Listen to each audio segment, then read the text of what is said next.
So my name is Janse, and I'm the Senior Director of New Ventures within Johnson & Johnson Innovation. Johnson & Johnson is a global healthcare company, and we work across 3 lines of business: our pharmaceuticals, medical devices and diagnostics, and consumer healthcare. What we do at Johnson & Johnson Innovation is we identify and foster early-stage technologies. And we work primarily with academics, small companies, and also venture-backed businesses and other stakeholders within a region, for example, governments or science parks. Last year, we had a team from Johnson & Johnson Innovation visit Cardiff. And during our day spent in Cardiff, we visited a lot of different places and met with a lot of different people, including academics, companies, government stakeholders, as well as investors.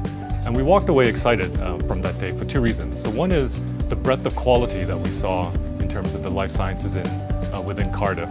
The second thing that we were very excited about is the level of integration and cooperation that we saw within all the stakeholders. And that's what we want to be part of. It is very important to be part of an ecosystem. It has to be more than just the companies themselves or the academics themselves. It has to be a group of stakeholders which are all aligned to participate in the ecosystem and all are able to drive forward the life sciences. And I think the Life Science Hub in Cardiff is an extension of that. It's really an opportunity to take the vision and operationalize it. And this is an opportunity for Johnson & Johnson to participate in that as well.